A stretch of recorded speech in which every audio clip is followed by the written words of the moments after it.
Bibisitahin din ni Pangulong Ferdinand R. Marcos Jr. ang Ilagan, Isabela para maghatid ng tulong sa mga nasalanta ng bagyo sa probinsya. Partikular na dyan ang ating mga kababayang magsasaka roon. Si Vel Custodio ng PTV sa Balitang Pambansa. Vel? Sa Ilagan, na kung saan maya-maya naman po, narating na si Presidente Pangulong Ferdinand Marcos ng Special Assistance to Farmers, Peter Pongkatan. Nasa 1,500 magsasaka sa Isabela ang mga katanggap ng Special Assistance. Ito ang Department of Social Welfare and Development kung para sa ilang ipagsalamit ang ilang bayan sa Isabela dahil sa piskala ng bagyong Nika o dito.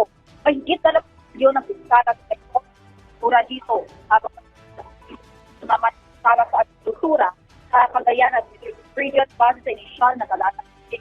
Ang makahagili ng mga business para makapagsimula sa mga ang nakapagpukan ng mga kalang bagyo.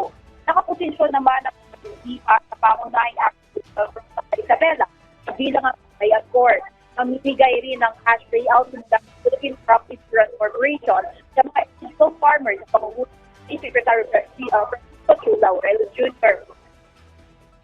Strategize tayo na yung pinamimigay namin na katulad na nakita nyo sa harap, assorted vegetable seeds and eventually seedlings na, yung ready to plant.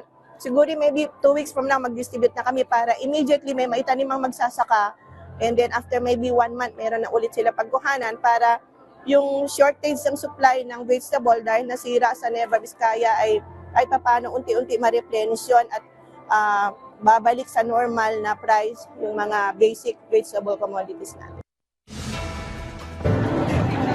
Inaasahang dadalhin ng PODI, LGD at ibang ng mga local officials sa 21 bayan sa Region 2 mula sa People's Television Network, Vel Custodio para sa Balitang Pambansa.